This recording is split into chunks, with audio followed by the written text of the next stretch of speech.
Not the first trip to South Bend for Long Island head coach Rod Strickland. He actually played here with his alma mater, DePaul University, 3 times. Hello, beautiful people, and welcome to the brand new season of the 2025-2026 men's college basketball season.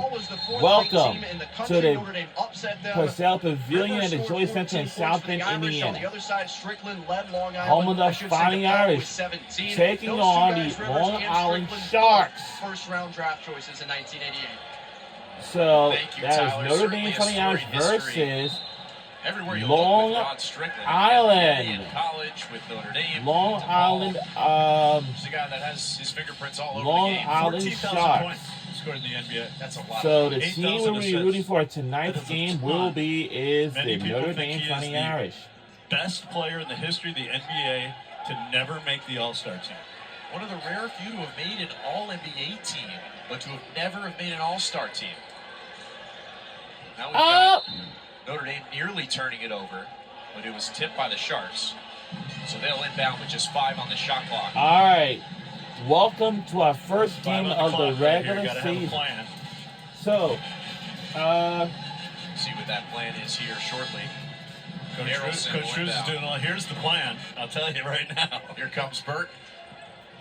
Quickly into the other end. And shot clock never started. Oh. So we'll do it again.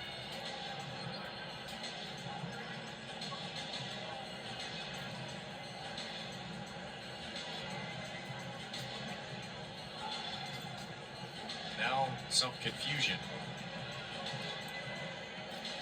Well, my guess is they got to make sure that even though the shot clock didn't start, they got to make sure the game clock didn't start, because the game can't be 40 minutes and 5 seconds long. And so 8 minutes and 44 seconds in, our second review of the game. Show you what they're looking at here. See up in that top left corner of the screen, the shot clock never moving. The clock did move, though. Game clock was moving, and the shot clock was not. So now we got to reset the game clock to what it's supposed to be, because the shot clock never moved. When we come back, though, 5 seconds left on the shot clock.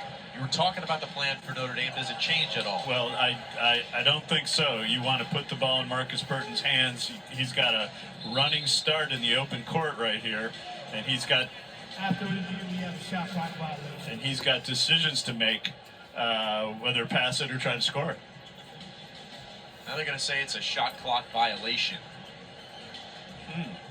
So a turnover for Notre Dame. And LIU will have the ball. So you can get a shot clock violation without the shot clock actually running, because the game clock ran down more than the 5 seconds. Porter Brown, that was a tough one. Tough rebound for Tout. Nearly tripped from behind. He drops it off for Harrelson.